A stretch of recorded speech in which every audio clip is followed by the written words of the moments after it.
Peut-on parler de divorce entre Rory Martin et Aprilia? J'ai l'impression qu'il n'y a jamais eu de vrai mariage entre les deux parties. Et là, au fur et à mesure du temps qui passe, les deux parties ont l'air de petit à petit s'éloigner les uns des autres.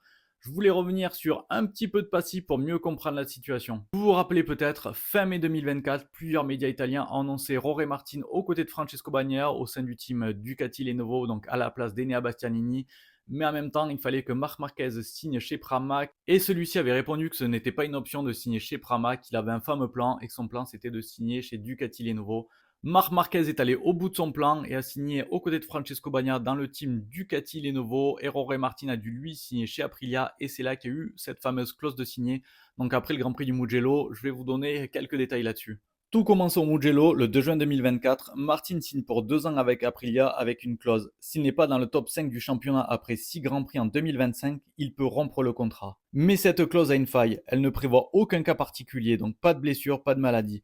Même si Martin ne court pas, la clause reste valable. Au Mans, donc le 6e Grand Prix de la saison 2025, Martin est forfait mais propose à Aprilia de prolonger l'évaluation sur 6 courses supplémentaires. Réaction glaciale d'Aprilia, la proposition est vue comme une insulte. Et l'argent dans tout ça, Martin aurait reçu une partie du salaire mais comme il n'a pas couru toutes les courses, le paiement est réduit. C'est souvent prévu comme ça dans ces types de contrats. Quid de l'avenir du champion du monde en titre maintenant? On sait qu'il y a un fort intérêt de Honda, même si Honda par avant avait tenté aussi Pedro Acosta. Pedro Acosta aurait refusé, il serait plutôt intéressé par un guidon au sein de la VR46, notamment à la place de Morbidelli.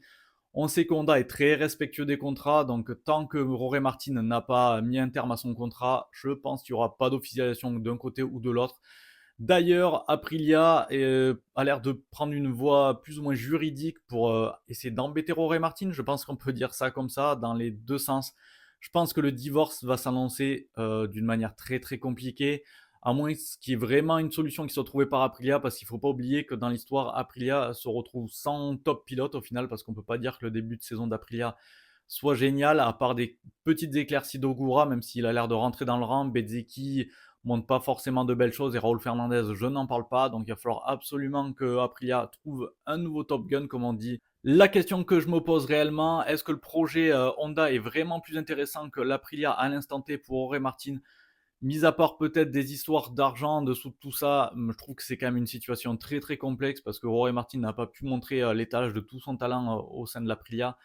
Et je suis convaincu à 90% que l'Aprilia n'a beaucoup plus que ce qui est présenté depuis le début de la saison. N'hésitez pas à me dire ce que vous avez pensé de cette petite vidéo. C'était rapide, c'était ma première sur ce format-là. J'espère que ça vous aura plu. En tout cas, voilà, j'ai essayé de vous éclaircir au maximum de ce que j'ai pu.